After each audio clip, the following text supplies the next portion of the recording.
Okay, so we are live, and what I'm going to do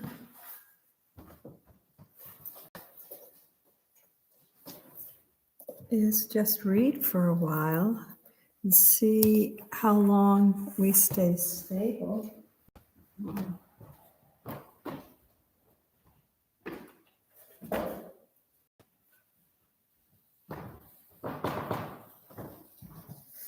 We'll go from there. So this is just a test. You can see behind me the easel that Doreen has set up for tomorrow's service, Laity Sunday. So there's pictures, many pictures of the attendees of this church who are laity at work.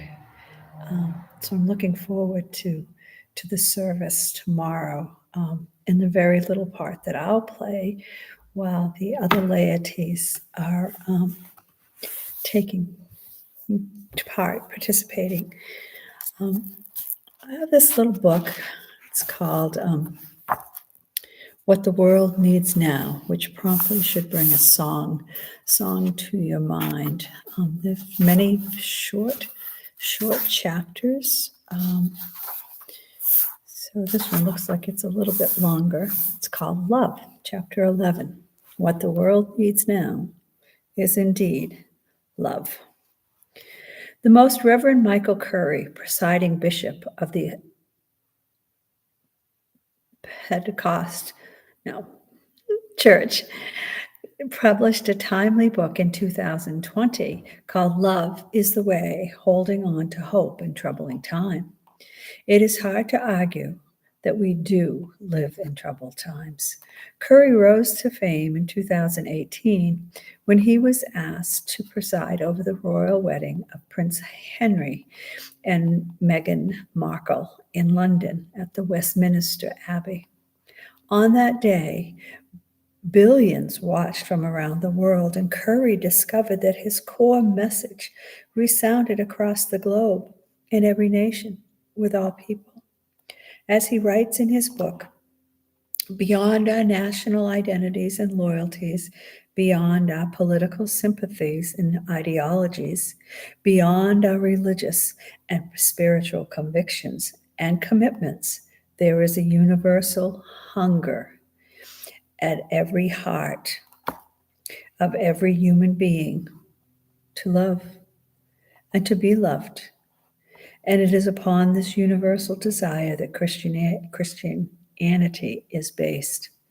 When he was asked by a lawyer which teaching in the law is the greatest, Jesus replied, "You shall love the Lord God with all your heart and with all your soul and with all your mind." This is the first and greatest commandment. And the second is like this: you shall love your neighbor as yourself. Matthew 22:37 through 39. Jesus came to teach agape, a sacrificial love that seeks the good and well-being of others, of society, and of the world. It is described as an unconquerable goodwill towards other people. Agape love is what often seems to be missing in our broken world. We look around and we see raging polarization, economic strife, hostility, resentment, and what often feels like chaos. We see anger, fear, and many who live depressed and hopeless, unsure about the future or whether anybody cares. Many who do not love were never loved themselves, thus perpetuating the cycle. But the opposite of love has never been hate. Rather, the opposite of love is selfishness, often grounded in fear. If love focuses outward on others, selfishness focuses inward. According to Curry, selfishness is the most destructive force in all of the cosmos, and hate is only its symptom. Selfishness destroys family. Selfishness destroys communities. Selfishness has destroyed societies, nations, global communities, and it will destroy the human race by laying waste to our planet if we let it. The good news is that we don't have to let this be the case. We can choose love. We can choose compassion. We can choose sympathy and benevolence. Romantic love is great, but it often fades and must give way to a deeper partnership. Couples who have been married for decades have learned to honor their friendship and companionship while avoiding contempt. What our world and country needs now is more agape love, where we begin to look beyond ourselves to the needs and hurts of others. Curry says, where selfishness excludes, love makes room and includes. Where selfishness puts down, love lifts up. Where selfishness hurts and harms, love helps and heals. Where selfishness enslaves, love sets free and liberates. Every day we have a choice to make. Will we live to love others, or will we live for self?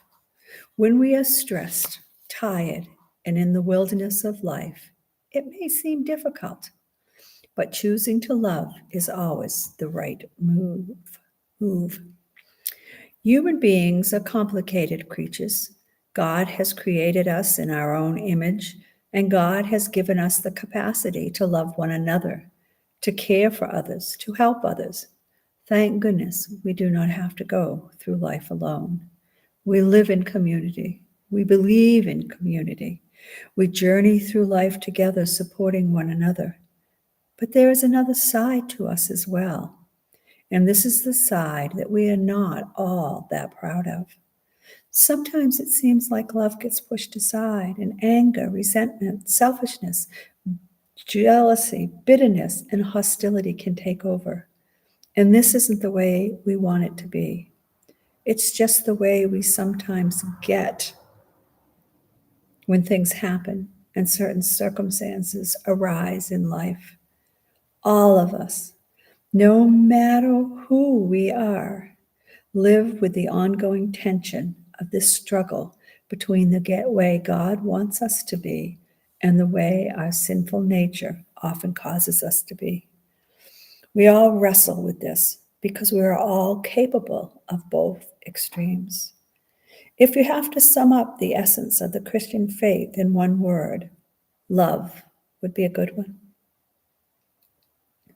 In fact, I think it would be the best choice. Some of the Pharisees asked Jesus, "Teacher, which commandment in the law is the greatest?"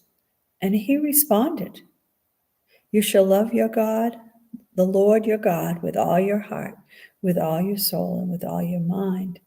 And this is the greatest and first commandment. And the second is like it. You shall love your neighbor as yourself." Again, Matthew 22, 36 through 39. This is Jesus' most central commandment to us, his summation of law and gospel.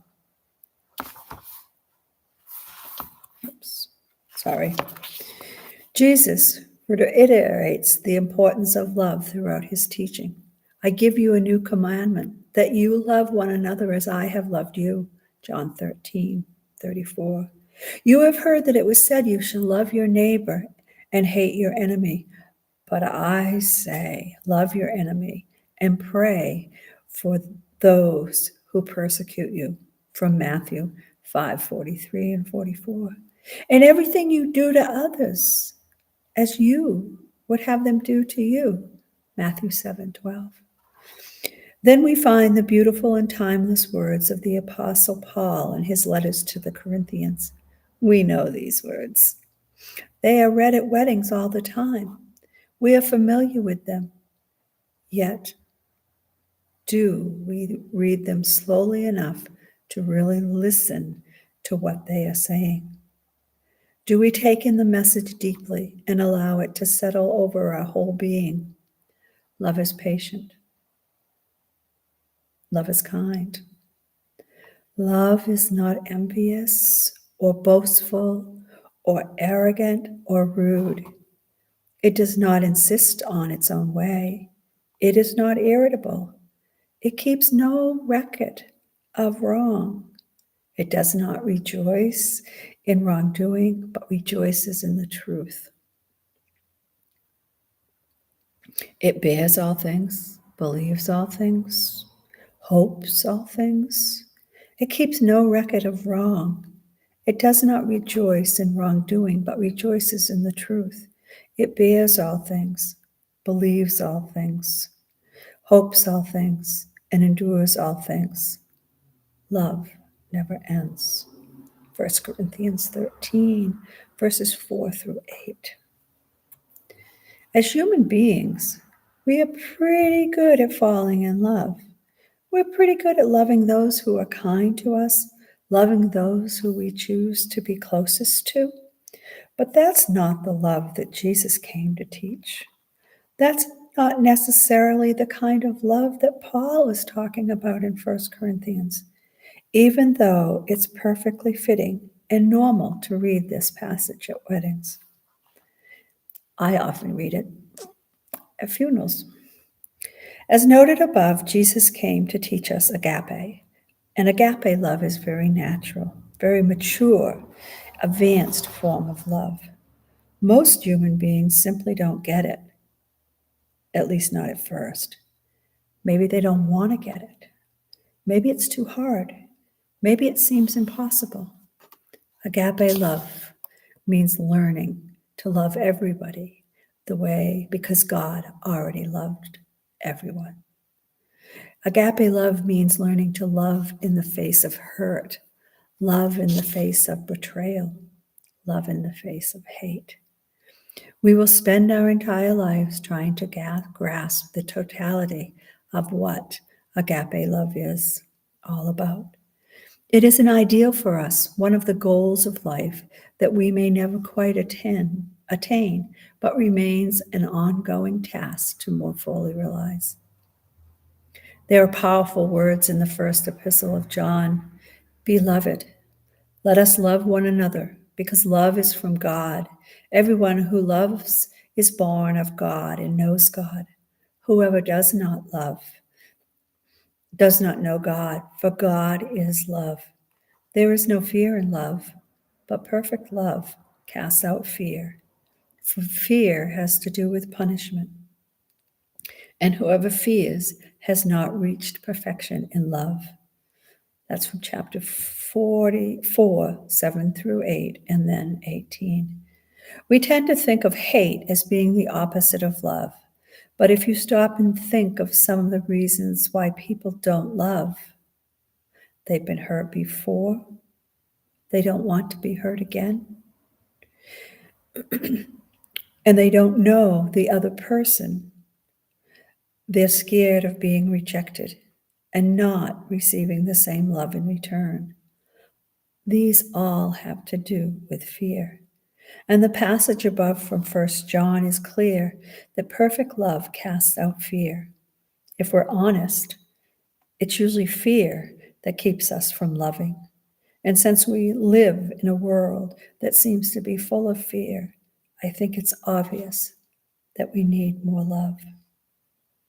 If you talk to couples who have been married for many years, or to people who have been able to maintain lifelong friendships, and ask them the secret to their relationships, they will probably tell you that they have been committed to each other no matter what happens.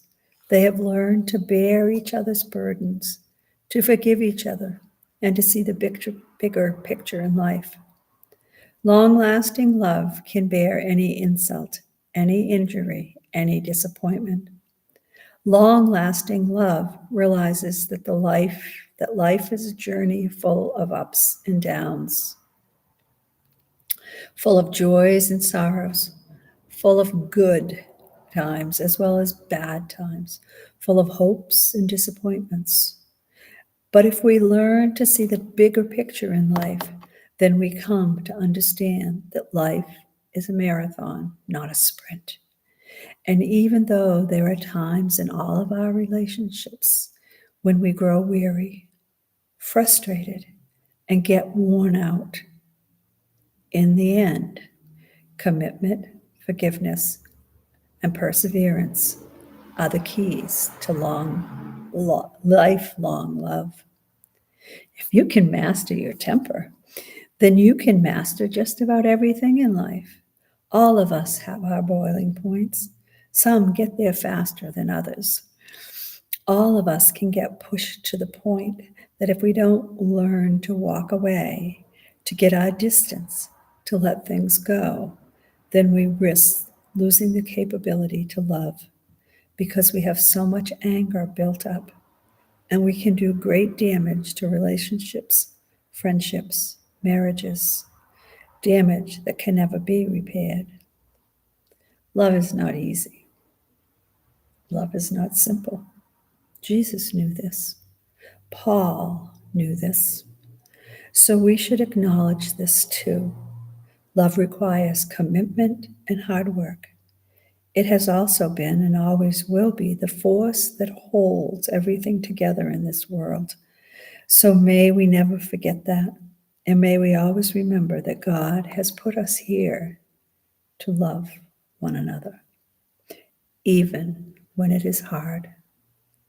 And God expects us to love one another, even when it is hard.